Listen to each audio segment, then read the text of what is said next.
You're listening to Monocle on Saturday, first broadcast on the 31st of January 2026 on Monocle Radio.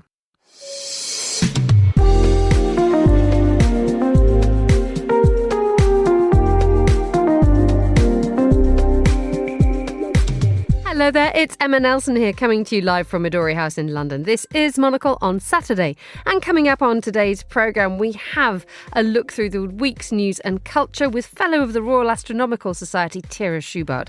Welcome, this is your maiden voyage, Tira. Welcome to Studio One. What have you spotted? Well, there's quite a lot of news out there right now, no lack of that.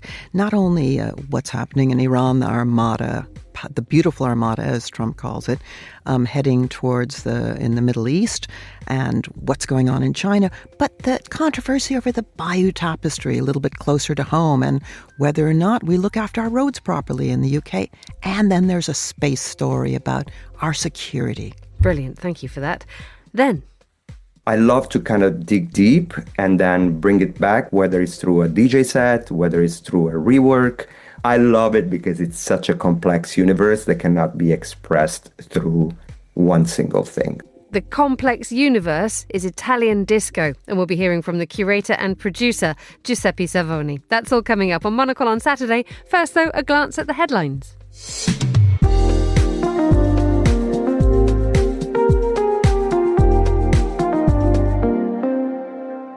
The head of the United Nations says the organisation is at risk of imminent financial collapse due to unpaid fees and budget rules that force it to return unspent cash it might never have received. Antonio Guterres said the delivery of programmes has been threatened. The US government has released 3 million more pages of documents and videos and images related to the late convicted sex offender Jeffrey Epstein. The latest release comes 6 weeks after a legal deadline passed. Venezuela's interim president, Delcy Rodriguez, has said her government will introduce a general amnesty law designed to benefit hundreds of political prisoners. She said the draft bill will be sent to the National Assembly next week. Mexico's president has warned that US tariffs on countries helping Cuba could trigger a humanitarian crisis there. Claudia Sheinbaum's comments come after President Trump signed an executive order threatening additional tariffs on countries that sell oil to Cuba. And tributes are being paid to the Emmy-winning Canadian actor Catherine O'Hara, who's died at the age of 71. Macaulay Culkin, her on-screen son in the 1990 film Home Alone, wrote, "Mama, I thought we had time." Canada's Prime Minister Mark Carney said his country had lost a legend. And those are the headlines on Monocle Radio. Now, I'm going to try to avoid too many clumsy space-related metaphors, but strapping herself on board this morning is Tira Shubart, Fellow of the Royal Astronomical Society and Ambassador for the Science Museum, and a journalist and a communications trainer, and. So, Tira, welcome. Thank you so much for coming into Monocle on Saturday. Well, I'm delighted. What a great way to start the weekend. We have you come in for The Globalist occasionally to give us... She brings in space rocks, everybody, and she puts them in her top pocket, which is the first time I met her, and immediately I was just done. I was enamoured with this woman. And now you're coming in and we've got you for the full half hour. But for those of us who haven't seen Tira Shubart with her space rocks, what is it that you do? Well, I'm a journalist that has covered many things in Africa and Asia and Europe, but I would love, and I cover space science, but although I have been on these other continents, I haven't yet been up in space, although I think of myself up in space sometimes. So yes, space science and science in general, it's so key to our world. And what was it that made you fall in love with space and science? Because some of us either are absolutely bananas about it, like you, and the rest of us just sort of get on with our lives and forget all the fun and games that's above our heads. Well, I think it was back in the days of the earliest part of the human space flight when I was a child in America watching the American space program. And also you had that wonderful scientist, Carl Sagan, who pointed a camera, the Voyager camera that was going out of the solar system back at the Earth, and saw the little blue dot, and you saw how tiny we were and that we are just a small part of a much bigger thing, and I want to understand that bigger thing. And one of those brilliant things that you also do is you help people tell the story of science, which is so many of us feel as if it is words that we recognise but don't understand, and it's quite a job. Well, science communication is something I'm passionate about. And when I talk to particularly schools at the Science Museum, you always have some kids that all they want to do is go into space or work in space. So normally when we begin this, I say, what have you been up to this week? And we talk about how I assumed that you'd been helping kids at the Science Museum. No, you've been watching wrestling in Mexico. Lucha Libre wrestling, that means free wrestling. And it's very confusing. And if you can understand that, I think probably you could understand particle physics, because there's 5 wrestlers in a ring at once. And it's pretty unclear what they're doing, but they're bouncing around against ropes and against one another, just like in particle physics. And there's a surprising outcome in the same way. In what way? How surprising is a wrestling match? Because one assumes that, well, there's usually sort of a traditional narrative that someone wins and someone loses. But when you have 5 bouncing Mexicans, and I imagine there's some pretty good dress up as well. There's a big difference between the ones that wear masks and the ones that don't, and it has to do with honor, and it has to do with the history of the match. But also, there's a referee that seems to change his mind about the rules at every 10 seconds or so. So and it's an alarming and exciting bit of circus. And you paid good money. I paid good money. Good woman. Right. Tell us what you've spotted in the papers today. Well, I am. If we look at what is happening in Iran, the protests the protests of the beginning of the month have died down because of the repression, because of the huge number of deaths. We're only now finding out new sources of the numbers of deaths. But something that hasn't been covered very much is the fact that you have a big environmental crisis in Iran, because it's a semi-arid and arid nation, and in many places these protests were not only because of the rules of the Islamic Republic and the corruption of the government and the unhappiness of a very young population. But also, these are all places that all the big demonstrations were places where water is a big issue. And as a result, I mean, this is not necessarily a story that we hear told. We just talk about the way that the regime operates and the civic society. But the fact that this dependence on natural resources, how important is this to basically who is in charge in Iran? Because if you control the water, you control pretty much everything. The trouble is no one is really controlling the water. Because of climate change, there's less water coming down from the mountains. There's traditionally, I worked in Iran off and on for a number of years, and you would step over these gushing gutters that were built into the streets in Tehran, in the capital, and other cities, where the mountain water be carried down, and you have this fresh water coming down, and you'd have fountains in the squares lowering the temperature, and people would be able to use the water for all the things we use water for. That has stopped. And that is an indication of the mismanagement of the government, because there is no longer a pyramid structure. There's many different centers of power. And so how this regime change is going to come about. Many people there believe that we're at the beginning of the end game of this regime. How long it's going to be and what the price is going to be is the question. How much do you genuinely believe that there is going to be regime change in Iran? Because perhaps the jump has been made a little too hastily between what Donald Trump was able to achieve in one short night in Venezuela, which is to hoik Nicolas Maduro out of his presidential palace, place him on a plane and cart him off to a New York jail. And then very, very quickly we now have developments in Venezuela as we're not entirely sure, who is running Venezuela anymore. We do have a new president, but decisions are being made, such as opening up the oil industry to international and private sector investment is something that was part of the condition of President Trump helping. That was done comparatively quickly. Iran is a different matter. You talked about different power structures there, that it's no longer a pyramid structure. You described it as a crocodile a little earlier before we came on air. Yes, I mean, when the Shah when the Shah left in 1979, he was at the very top of the pyramid structure. So you remove the Shah and other things crumble underneath. Where now you have a whole series of little pyramids like a crocodile's teeth. You have the Revolutionary Guards, which are being sanctioned in many countries now. And you have the Martyrs Foundation, again, another bit of it that controls, another bit of the government that controls huge funds and industries, and many other parts of the power structure. factor. But you can't, by removing one, it doesn't necessarily weaken the regime. But look at Iranian history. That's what we aren't talking about. Not many people look at history at all. No. Do they? That's the trouble. Because, dare I say it, the news actually moves too fast for us to go to the history books. Well, it's very simple. You look back at the last few hundred years, every single regime, whether we were talking about the Qajar Shahs and the Shahs in the 19th and beginning of the 20th century, they all were removed by street power, by Iranians going on the street. And they have done this repeatedly throughout their history. They get to a point where they're fed up with the regime and they come onto the street, and that's when change happens. Let's move on to another story, because I'm keen to plumb the depths of your brilliant scientific brain, and indeed space. We have the European Space Conference happened this week, and the European Space Agency has been doing very, very well in the last few weeks and months, hasn't it?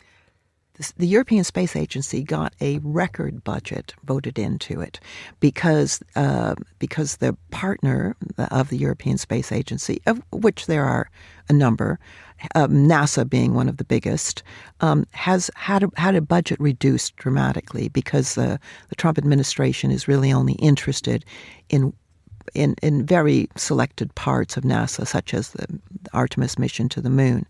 That's about beating the Chinese as much as anything else. So the European Space Agency has stepped in.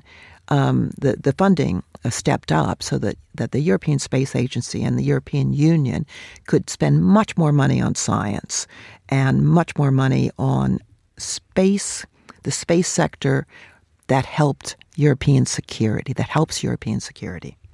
And as a result, we have a focus now on who uses what and where. So talk us through that. Well, for example, the Europeans, and this is not just this is a combination of the EU and the European Space Agency, wants to have their own satellites that do many different things that will ensure security, because Putin is viewed as Putin is an enormous threat to Europe. We're looking particularly at the Baltic nations. So, for example, there's a constellation of satellites that will be put up hopefully by 2029 called the IRIS-2 satellites, and that's nearly 300 satellites that will help monitor things like. They will give the information to monitor security on borders, that will be able to deliver broadband that is absolutely secure, and also look at this increasing amount of extreme weather and give early warning weather predictions. So having our own stuff up in space for Europe is very important, because this is a dual use, not only for civilian use, but also the military can use it. That complicates things, because the European Union especially is very, very strict on what its principles are when it comes to military cooperation. The fact that countries need to keep entirely independent militaries, and there is no one big military policy for the European Union, which is obviously a problem back on Earth when it comes to the likes of Ukraine. But when you start to come up into space, and you have the likes of IRIS-2, which you mentioned, where the space leaders, I'm just reading an article in Euronews now, which is saying space leaders were told to speed up security missions and basically get going, and they've been told to get everything done by 2029. That sense of military urgency, does that risk overtaking the other broader purposes of what's going on up there? Well, that's exactly the question that they're discussing right now, because, yes, there always has been a separation of a military and civilian with the European Space Agency. But with Ukraine, as you mentioned, is a perfect example. Many of their drones their guidance was enabled by SpaceX, the Starlink satellites that SpaceX puts up. But at one point, Musk turned those off to the Ukrainians. And European countries do not want to be at the mercy of other powers, whether they be the Americans or the Chinese. So if there is a Europe-wide security satellite constellation that enables security and unlimited broadband, that's a good thing. But you have lots of players at that point. When we talk about SpaceX and the fact that this is private sector, which is an enormous player now in space. But then when you have but then you start to ask yourself who is actually in charge of the sort of the state-run operations. Can the military come in and interfere or determine the purpose of something? Or does the civilian choice always trump the purpose and the intention of each piece of equipment that's been sent up there? Well, I think the rules are going to be rewritten as we deal with particular crises. In Ukraine, many things changed, and countries that weren't cooperating militarily before or contributing military goods over to Ukraine, that changed with the Russian invasion of Ukraine. So watch this space. Okay, we're going to go deep space nowadays, ladies and gentlemen, which I'm desperately excited about because we have 4 astronauts are in quarantine, not catching a cold, because they go off up into space with Artemis 2 in a week's time. For those of us who've not sort of caught up with this, tell us what's going on.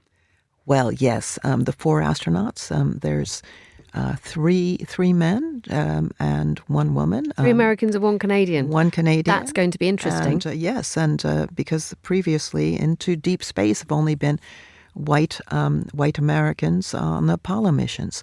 So the first Artemis 2 is stage 2 in a 3-stage program to have boots on the moon. Now, no one has left low Earth orbit. No human being has left low Earth orbit. That means about within 400, 500 kilometers of Earth since 1972. So it's 50 plus years since we last went to the moon. And Artemis 2 is going to go launch hopefully next Friday. If not, there's a later launch window in February. They've been delayed by bad weather, by unseasonably cold weather in Florida. They have. Nature always gets in the way, doesn't it? Don't mess with Mother Nature. But they're going to go, they're going to orbit the moon a number of times, and they're going to have a lot of data about how this amazing giant rocket they're sitting on, the Space Launch System, it'll be the most powerful rocket we've ever seen, carrying a capsule that it's relatively luxurious compared to what the Apollo astronauts had, because it has a toilet on board for a start, and a lot more room. But it's a lot heavier. It will launch towards the moon, and it has to leave. It has to have enough propellant in it to escape Earth's gravity, and then get to the point where it hits deep space, where it starts being pulled into the gravity of the moon. What's deep space? Oh, sorry, no. At what point does deep space start? Is there a sort of a border or a line?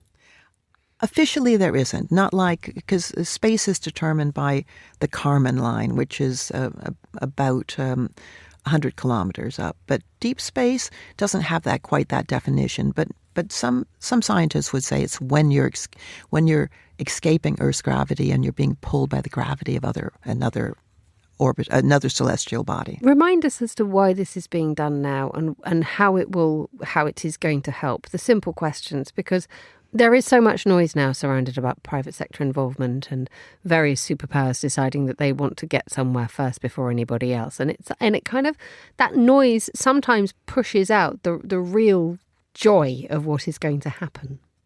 Well, there's 2 main reasons. There is the reason of prestige and inspiration. The Americans want to beat the Chinese to the moon in terms of boots on the moon.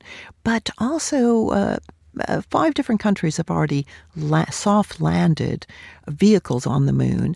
But the economic issue is a really important one, because the moon has all sorts of exciting things on it, not just scientifically, but possibly economically. There could be rare earth elements mining on the moon, and we want to establish a scientific base on the moon in the same way we have them on the South Pole, learning all sorts of things about the Earth. This will teach us all sorts of things about the solar system and the universe, and provide possibly a launch pad for missions to other planets, because once you launch from the moon, you don't have to worry about escaping the Earth's gravity. The moon has 1/6 the gravity of Earth. How excited are you about this? I can tell you, everybody, her face has changed. It's lit up. It's flooded with warmth as she starts talking about, gravity levels and what have you. But this is something that is genuinely what gets people very, very passionate, isn't it? It is. It is because men are explorers. The human race, we're explorers. And had we been having this conversation back in the Victorian days, it would have been interesting. We'd have to just have it around our table. Of course, it might have got in the way of the breathing. Oh, yes. We'd say, oh my gosh, why are we sending off a mission to go find the source of the Nile? Why do we really need to find the source of the Nile? Well, because it's there. Because what can we learn from it? And it will uplift us, that kind of knowledge and that kind of view of the world and the universe. And looking back at Earth from the moon has taught us so much about Earth. Those Apollo missions opened up the environmental movement, you got to remember, because it was the first time that we were able to look back and see the whole Earth from afar. Tira, stay with us because we're going to have a bit of a handbrake turn. We started off at the beginning of this programme talking about the complex universe of Italian disco, which is, I don't know how complex it is in terms of trying to get a mission to the moon, but I wonder whether we're going to be listening to it because there's been quite a revival of Italian disco, not Italo disco. We're going to hear the difference in a minute, so listen up, everybody. But Italian disco has enjoyed this incredible resurgence. There's a new generation of music lovers. And one of them, who's been one of the driving forces behind this, is a gentleman called Giuseppe Savoni. He's founder of Disco Bambino, which is a project dedicated to celebrating Italian disco. Now, as you would imagine, Monocle's Fernando Augusto Pacheco is a fan, and so he sat down with Giuseppe Savoni for a conversation.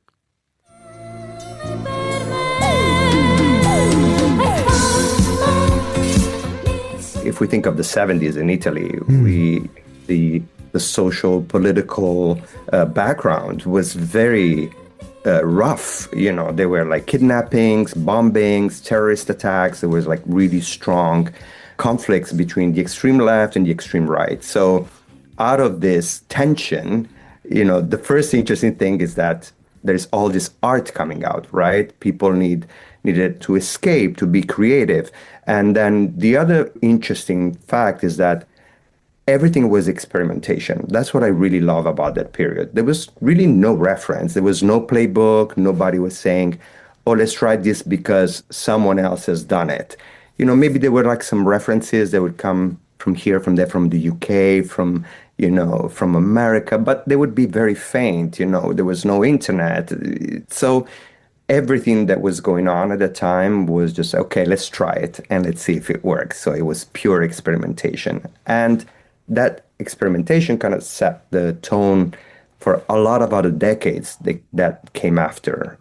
Those were the years where a lot of designers, kind of created and formed their aesthetics, Italian designers, of course.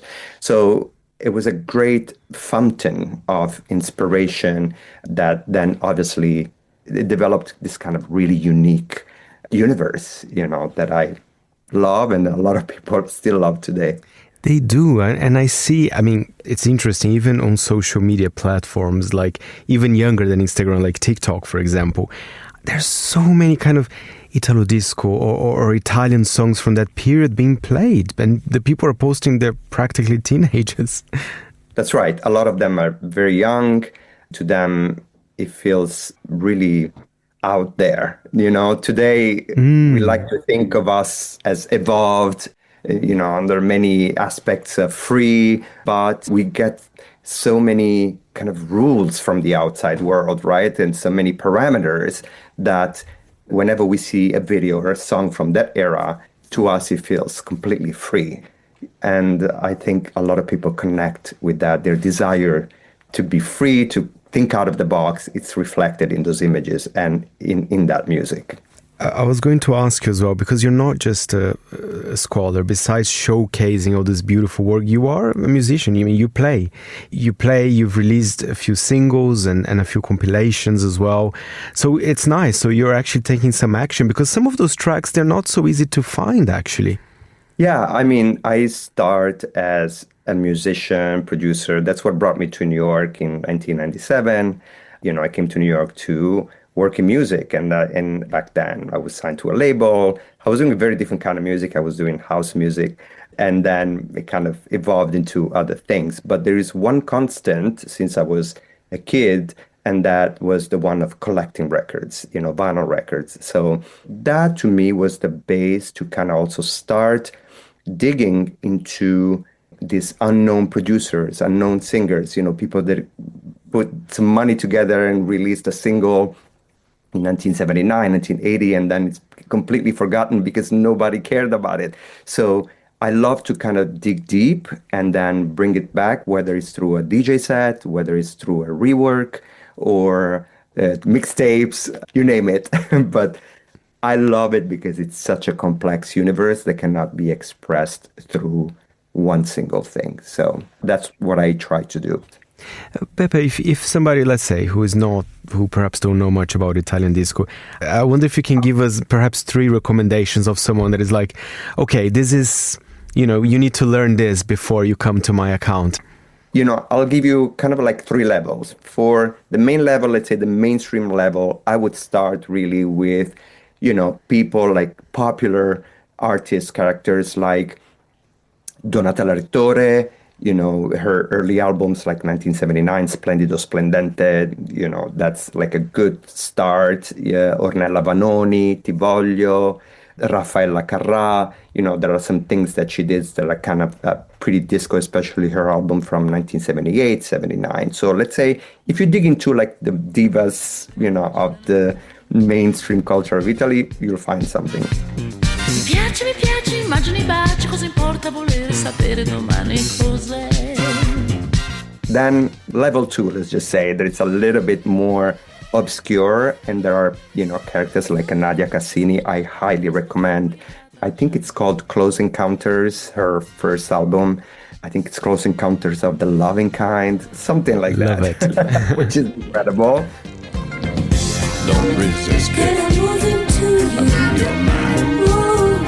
Let it happen. And you should see also the artwork and the inner sleeve. It's really gorgeous, beautiful. And, there's her, or there's another band called Le Streghe, which, again, kind of almost an unknown band that got together to do a disco album. But then if you keep digging, there are producers. You start focusing on certain producers that did music.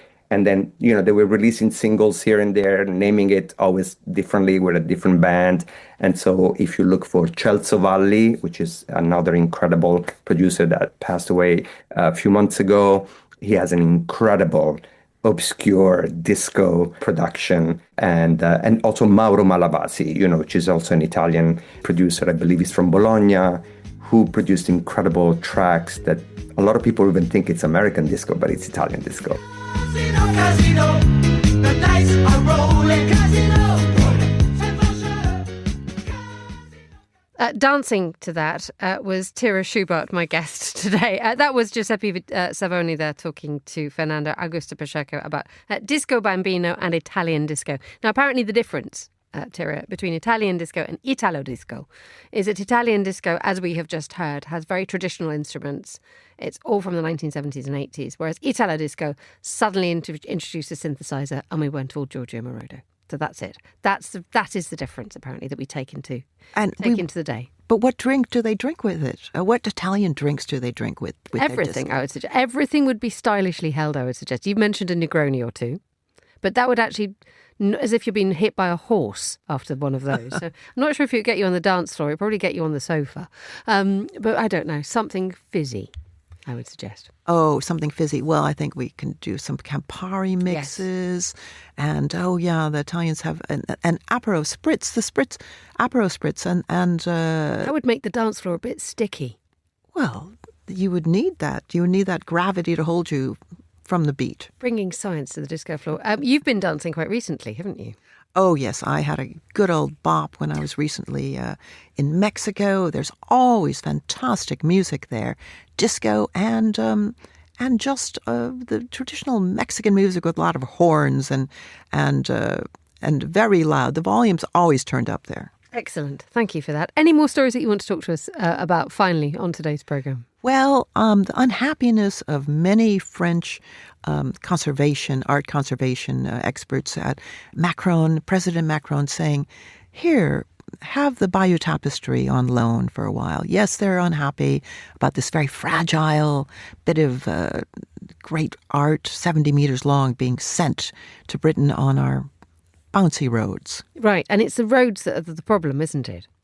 Well, they say that we have a lot of potholes, and it could tear the fabric as it's being transported in the vehicles. But I think that I think that's just an excuse. The interesting thing is that they're going to have to fold it, because if you laid it flat, it's the length of a 747. So how are they going to have to get it folded? But in the past, and this is we've talked a little bit about this on Monocle. The fact is that until it was the Nazis suddenly decided to prize it above all other. It was folded, it was put in lorries, it was kept in the backs of buildings. This was not something that was considered an internationally renowned treasure. It was just a bit of cloth. You're absolutely right. It has a great tradition of being used by the best of invaders, and during the French Revolution, different factions took it. Napoleon took it. Hitler tried to, and now Macron's in that great tradition of. This is a prestige item, and we want to show it off. Absolutely. And I mean, what's your thought on this one? Because obviously, you think forwards an awful lot with space, but you're talking about the importance of history. But is it so bad that the Bayeux Tapestry should just go on a little mini break to London? Well, it needs to go on a mini break.